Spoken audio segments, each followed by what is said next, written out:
Selamat pagi Bapak Ibu Saudara yang dikasihi Tuhan. Kita bersyukur karena begitu besar kasih Allah dalam kehidupan kita, sehingga hari ini kita diberikan kesempatan lagi untuk belajar firman Tuhan. Bapak Ibu Saudara yang dikasihi Tuhan, hari ini kita belajar firman Tuhan yang diambil dalam Yohanes pasal 15 ayat 9 sampai 13. Sekali lagi Yohanes pasal 15 ayat 9 sampai 13. Saya akan membacakannya untuk kita. Di bawah perikop perintah supaya saling mengasihi. Seperti Bapa telah mengasihi aku, demikianlah juga aku telah mengasihi kamu. Tinggallah di dalam kasihku itu. Jikalau kamu menuruti perintahku, kamu akan tinggal di dalam kasihku, seperti aku menuruti perintah Bapakku dan tinggal di dalam kasihnya. Semuanya itu kukatakan kepadamu, supaya sukacitaku ada di dalam kamu, dan sukacitamu menjadi penuh.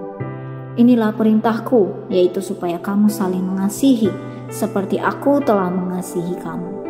Tidak ada kasih yang lebih besar daripada kasih seorang yang memberikan nyawanya untuk sahabatnya. Bapak Ibu Saudara yang dikasihi Tuhan, kasih adalah sebuah kata yang fenomenal sepanjang masa. Ya, tidak memandang umur, ras, agama, semuanya selalu mengaitkan kasih dalam setiap aspek yang dilakukan sepanjang hari. Apalagi kita orang Kristen. Hal pertama yang perlu kita perhatikan, yang perlu diperhatikan oleh orang Kristen adalah kasih. Mengasihi sesama, mengasihi walaupun, mengasihi tanpa pandang bulu, mengasihi tanpa memperhatikan untung dan rugi. Itulah yang Tuhan Yesus ajarkan kepada kita. Bahkan setiap kali mendengarkan firman Tuhan, kita terus diingatkan mengenai hal ini.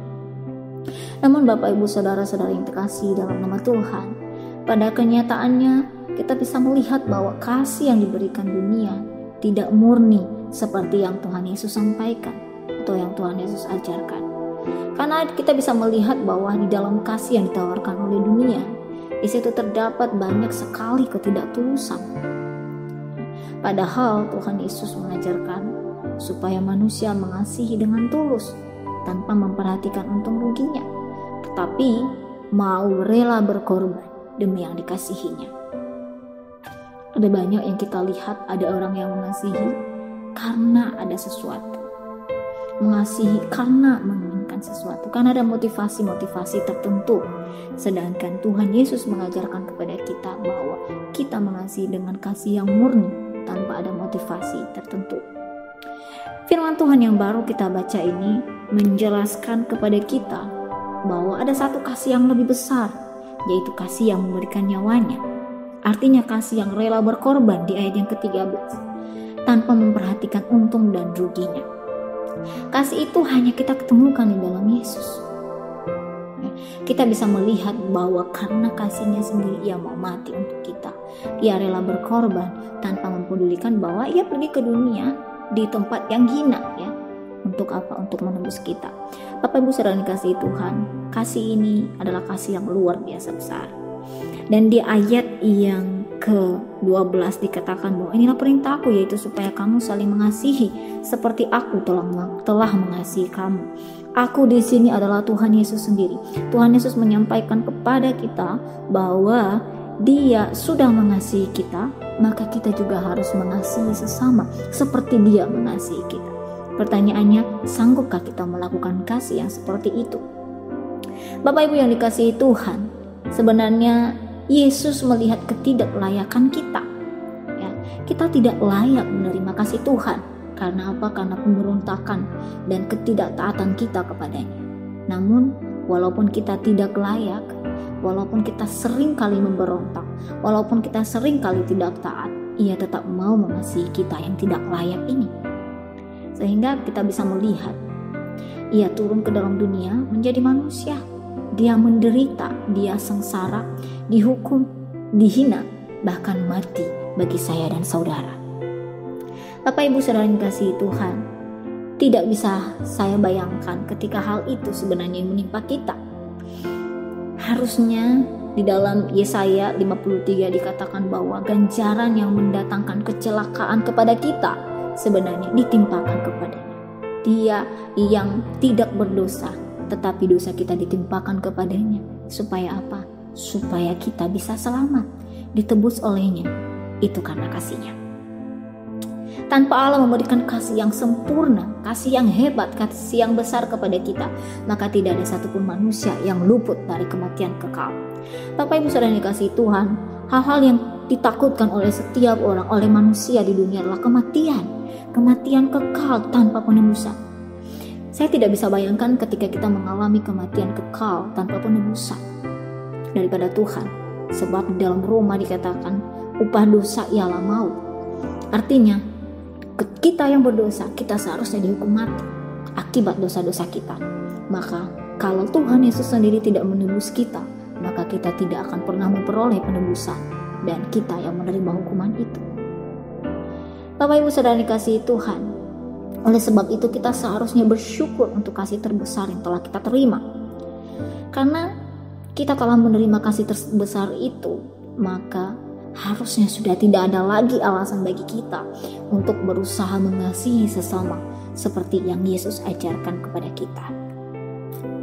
Bapak Ibu Saudara yang dikasihi Tuhan, di ayat ini dikatakan bahwa Tuhan Yesus sendiri menginginkan supaya kita mengasihi. Mungkin secara manusia kita merasa bahwa kita tidak mampu seperti yang Tuhan Yesus lakukan. Bagaimana mungkin kita bisa memberikan nyawa kita? Bagaimana mungkin kita mau berkorban kepada orang lain di saat kita juga membutuhkan pertolongan?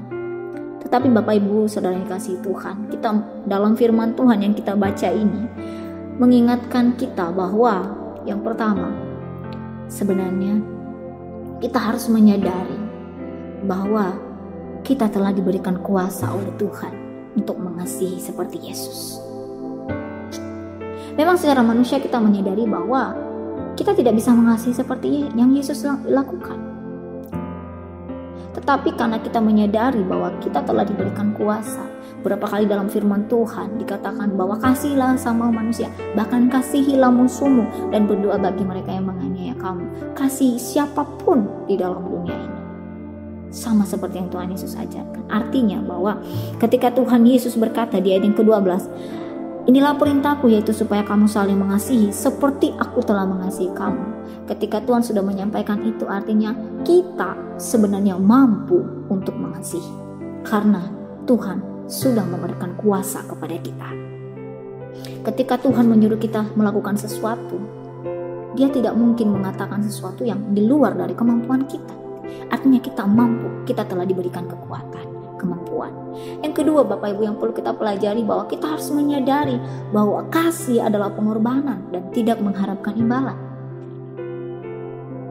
Ketika kita mengasihi sesama, kita mengasihi bukan karena menginginkan sesuatu, bukan karena motivasi tertentu, tetapi kita belajar mau mengasihi untuk menolong orang lain, untuk membuat orang lain bahagia, untuk membuat orang lain merasakan sukacita, dan terlebih merasakan kasih Tuhan sama seperti yang telah kita rasakan. Yang ketiga Bapak Ibu, kita harus menyadari juga bahwa kita dapat mengasihi karena Allah sendiri telah mengasihi kita yang sesungguhnya tidak layak dikasihi. Kesadaran yang seperti ini sangat diperlukan bagi barang siapa yang merasa sudah menerima kasih Tuhan, seharusnya bisa mengasihi sesama. Kenapa? Kalau kita bisa merasakan kasih Tuhan yang besar saja menyelamatkan kita dari kematian kekal, maka harusnya kita tidak menyayangkan kasih yang kita berikan kepada sesama kita. Kasih yang sebenarnya kasih yang biasa-biasa saja. Kita bisa menolong mereka, memberikan sesuatu. Tapi kita dalam hal itu kita sudah melakukan seperti yang Tuhan Yesus inginkan. Bapak Ibu Saudara yang dikasihi Tuhan, mari kita belajar untuk mengasihi sama seperti yang Tuhan Yesus telah ajarkan kepada kita. Di momen-momen di mana kita mengingat lagi pengorbanan Tuhan Yesus di bulan-bulan ini, mari kita terus melihat kepada Tuhan dalam setiap tindakan yang kita lakukan. Mari kita melihat bahwa Tuhan Yesus sudah mengajarkan sesuatu dan kita mengikuti teladan yang telah Dia berikan. Satu hal yang penting diingat adalah setiap orang yang sudah mengalami kasih Allah, ia juga mampu mengasihi sesama. Karena kasih yang telah kita terima dari Tuhan adalah kasih terbesar. Amin. Kebenaran firman Tuhan, mari kita berdoa. Bapa yang baik, terima kasih Tuhan, kami bersyukur untuk firman-Mu yang mengingatkan kami untuk kami mengasihi dengan tulus. Bapa, kami bersyukur kalau Engkau boleh mengasihi kami yang tidak layak ini. Seharusnya kami dibuang ke dalam kematian kekal, dibuang ke dalam neraka karena akibat dari dosa-dosa kami. Tetapi karena kasih-Mu yang besar itu, Engkau membebaskan kami, sehingga kami tidak menerima upah dosa itu. Terima kasih Tuhan, Engkau baik. Hari ini Tuhan, kami mohon kiranya Engkau mampukan kami juga untuk bisa mengasihi sesama kami seperti yang telah Engkau ajarkan kepada kami. Terima kasih Tuhan Yesus. Kepadamu kami berdoa dan mengucap syukur. Biar Engkau yang terus menyertai kehidupan kami, menolong memberkati kami semua. Terima kasih Tuhan, ini doa kami kepadamu kami landaskan. Biar Engkau sendiri yang bertahta di dalam setiap apa yang kami harapkan, dalam setiap apa yang terjadi dalam kehidupan kami. Di dalam nama Tuhan Yesus kami sudah berdoa dan mengucap syukur. Haleluya. Amin. Selamat beraktivitas. Tuhan Yesus memberkati.